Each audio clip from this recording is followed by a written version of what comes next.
کھیتی کی مثال دینے میں ایک حکمت بھی ہے.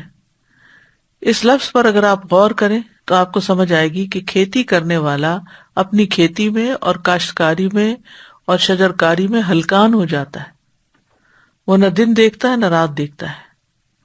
دن کے وقت سخت دھوپ میں کام کرتا ہے، راتوں کی نیند قربان کر کے سخت سردیوں میں رات کے وقت کھیتوں کو پانی لگا رہا ہوتا ہے. کیوں؟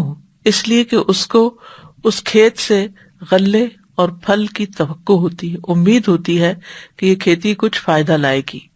تو چونکہ زمین میں ہل جوتنا کھیتی کرنے میں کمائی کے بنیادی اصول میں سے ہے، تو ہر کمانے کے لیے پھر یہ بطور استعارہ استعمال کیا گیا ہے. اسی سے ابن عمر کا فرمان ہے، آپ دنیا کی کھیتی اس طرح کریں گویا آپ نے ہمیشہ زندہ رہنا ہے، اور آخرت کے لیے اس طرح عمل کریں جیسے کل ہی آپ کو موت آنی ہے.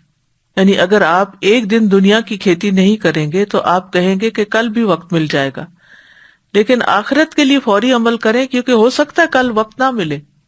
اسی سے نام حارث ہے. حارث کہتے ہیں کسان کو، تو کسان کو اس کے اس عمل کی وجہ سے یہ نام دیا گیا ہے. اسی طرح انسانوں میں سے بھی نام حارث رکھا جاتا ہے، اور یہ ایک سچا اور اچھا نام ہے. نبی صلی اللہ علیہ وسلم نے فرمایا عبداللہ اور عبد الرحمن سب سے بہترین، اور حمام اور حارث سب سے سچے نام ہیں، جبکہ بدترین نام حرب اور مرہ ہیں. حرب کہتے ہیں جنگ کو اور مرہ کہتے ہیں کڑوے کو.